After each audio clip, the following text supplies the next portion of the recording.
Қан тамырлары неден бітеледі? Майлы, қуырма, қантты тағамдарды көп тұтынғаннан, қозғалыссыз өмір салтын ұстанғаннан, одан қалды күнделікті стресс қант қысымын көтеріп, гормондардың әсерінен май алмасу процесін бұзып отырады. Қан тамырларының бітелуінің белгілері стенокардия, аяқ-қолдың жиі ұюы, бастың ауруы және дұрыс тамақтанбаудың соңы атеросклероз бен бара-бара ишемиялық жүрек ауруларына әкеліп соқтырады. BP компаниясының ұсынған Бикардио жасушалық өнімі жүрек пен қан тамырларының сенімді қолдаушысы. Құрамындағы дулана сығындысы денсаулыққа пайдалы жеміс. Жүрек қан тамырлары жүйесін қолдап және тыныштандырады. Құрамында коэнзим Q10 бар.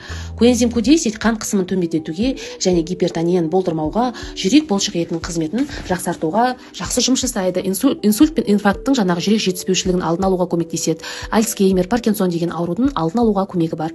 Және құрамында эларгинин, элцитрулин молекулалары бар. Олардың негізгі қызметі азот оксидін өндіру арқасында қан тамырларын айналымын жақсартады.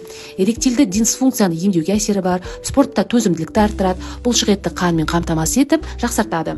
Эларгинин, элцитрулин энергияны және жалпы денсаулықты жақсартатын маңызды аминақышқылдар.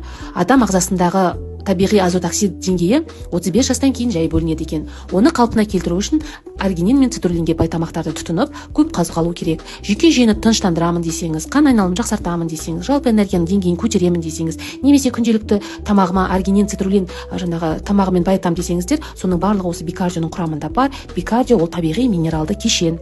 Тамырларды тазартып, магниймен толтырып, гипертония, аритмия, инсульт, инфаркттың алдын алам, профилактика жасаймын десеңіздер, ең керемет құрал және денсаулығыңызды сау кезіңізде инвестиция жасауға ұмытпаңыз.